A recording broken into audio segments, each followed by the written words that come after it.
आहात आपल्या हक्काचं चॅनल, आपली बातमी आपलं चॅनल वन भारत। एका शेतकऱ्याच्या जागेवर फेरफार आणि नंतर दुसऱ्या व्यक्तीचे नाव सातबाऱ्यावर टाकले गेले। ही प्रक्रिया फक्त एका तासात झाल्याने कल्याणमध्ये खळबळ उडाली आहे।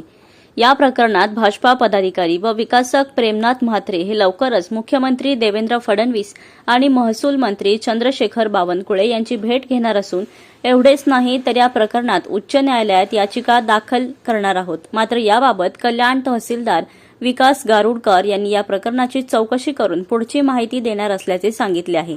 कल्याण पश्चिम येथील गौरीपाडा परिसरात भाजपा पदाधिकारी व विकासक प्रेमनाथ म्हात्रे यांनी एक जागा घेतली आहे। ही जागा एका शेतकऱ्याची आहे। मात्र 6 ऑगस्ट रोजी या जागेचे फेरफार बदलण्यात आले। शेतकऱ्यासोबत त्याच्या एका महिला नातेवाईकाचे नाव फेरफार करून टाकलं गेलं आणि सातबाऱ्यावर तिचे नाव देखील टाकले गेले। ही सर्व प्रक्रिया फक्त एका तासात झाली आहे। या प्रकरणात प्रेमनाथ म्हात्रे यांनी सांगितले की जेव्हा मी या संदर्भात कल्याणचे तहसीलदार विकास गारुडकर यांना विचारले असता त्यांचे म्हणणं होतं की माझ्यावर एका मोठ्या राजकीय नेत्याचा दबाव आहे, मी काहीही करू शकत नाही। त्यामुळे प्रेमनाथ म्हात्रे यांनी तहसील प्रक्रियेवर मोठा प्रश्नच उपस्थित केला आहे। कोणत्या नियमाने हे सर्व करण्यात आले? सर्वसामान्य माणसाला किती त्रास दिला जात असेल? अशीच एखादी प्रक्रिया जेव्हा केली जाते तेव्हा 15 दिवसाचा वेळ दिला जातो, परंतु यामध्ये कोणालाही कोणतीही माहिती दिली गेली नाही आणि एका तासात सर्व प्रक्रिया राबवण्यात आली।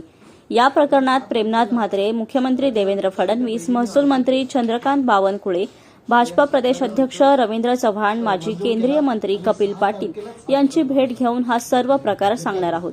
सत्ता असताना माझ्यासोबत असा प्रकार होत असेल तर करायचे काय, असा प्रश्न त्यांनी उपस्थित करून संबंधित तहसीलदारांवर कारवाईची मागणी केली आहे। एवढेच नाही तर या प्रकरणात उच्च न्यायालयात याचिका दाखल देखील केली जाणार आहे। खोटे कागदपत्र तयार करून विकासक आणि शेतकऱ्यांना ब्लॅकमेल करणारी टोळी कल्याणमध्ये सक्रिय असल्याचा आरोप देखील त्यांनी केला आहे। हा प्रकार आणखी काही लोकांसोबत घडला असल्याची माहिती देखील प्रेमनाथ म्हात्रे यांनी दिली आहे। याबाबत कल्याणचे तहसीलदार विकास गारुडकर यांचे म्हणणे आहे की या संदर्भात मला माहिती नाही। आपले अधिकारी आणि कर्मचाऱ्यांकडून या सर्व प्रकरणाची चौकशी करून पुढची माहिती देणार असल्याचे त्यांनी सांगितले। प्रथमतः एक गोष्ट मी सांगू इच्छितो की आत्ताच आपण उल्लेख केलेला आहे की अशी काही तक्रार या ठिकाणी तहसीलदारांच्या विरोधात आपल्याला प्राप्त झालेली आहे पत्रकार महोदयांना।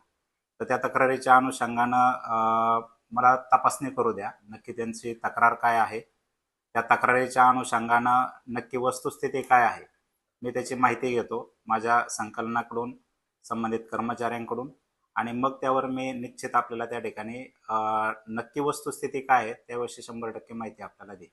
धन्यवाद। नमस्कार, मी प्रेमनाथ कालुराम म्हात्रे, भारतीय जनता पार्टी कल्याण जिल्ह्याचे उपाध्यक्ष। ही कल्याण तहसीलदाराचीच एक वस्तुस्थिती आहे। असे खोटे नाटे सांगून कुठल्याचा दबावाचा फोन आला, पैशाचा आमिष दाखवून कुठला असे ब्लॅकमेलरची एक टोली आहे, ती टोली या तहसीलदारावरती आणि यांचा संगमत करून हे लोक शेतकऱ्याला आणि विकासकांना ब्लॅकमेलिंग करतात। मी माझा प्रकार सांगतो। गोदरेज जिल्ह्यामध्ये मी 2021ला राजाराम सीताराम मिरकुटे, पंडित राजाराम मिरकुटे आणि प्रकाश राजाराम मिरकुटे यांच्याकडनं डेव्हलपमेंटसाठी प्रॉपर्टी घेतली होती। सर्वे नंबर आहे 12/3।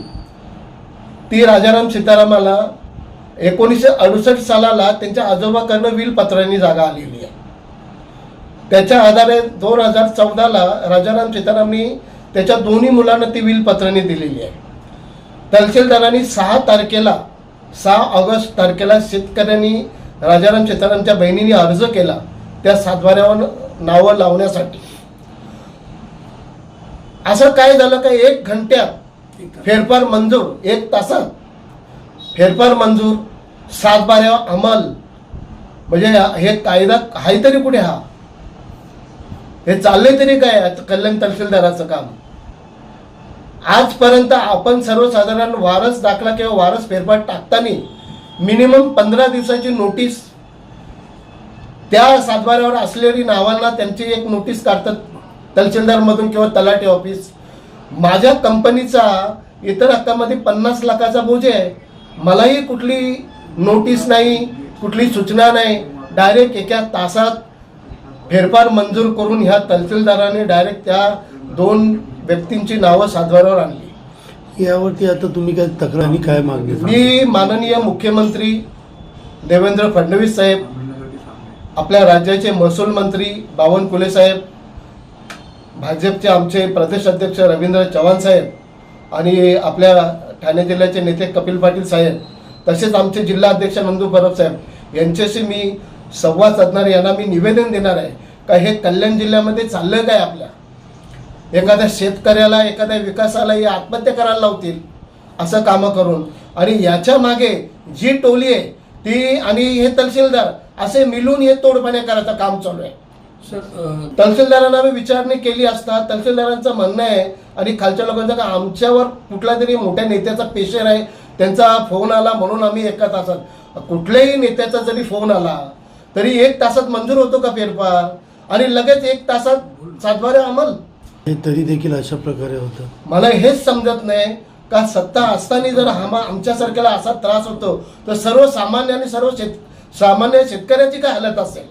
ह्या प्रकार आहे तहसीलदार आणि त्यांची पूर्ण टीम आणि ही एक दुसरी गँग आहे जे ब्लॅकमेलिंग, त्याच्यात घनश्याम गायकवाड म्हणून असं समजलं का ती व्यक्ती त्या यांच्या पाठीमागे आहे आणि हे लोक सगळे संबंध करून ही अशी कामं वाजवतात. यांच्या विरोधात आणि माझ्यावर जो अन्याय झालाय, माझ्या सातबाऱ्यावर जो अनलिगल फेरफार मंजूर झालाय, मी त्याच्या विरोधात हायकोर्टात रिट पिटिशन दाखल करणार आहे. एक पत्रक मी माननीय मुख्यमंत्री देवेंद्र फडणवीस साहेबांना देणार आहे, एक पत्रक बावनकुळे साहेब महसूल मंत्र्यांना देणार आहे, त्याच्यानंतर आमचे प्रदेश अध्यक्ष रविदादा चव्हाण साहेबांना देणार आहे. मला आशा आहे त्या न्यायालयाकडनं मला न्याय मिळेल आणि मी सर्वात प्रथम मी सर्व या प्रकरणामध्ये तहसीलदारच जबाबदार आहे अशी एक त्या रिट पिटिशन मध्ये मागणी करणार आहे.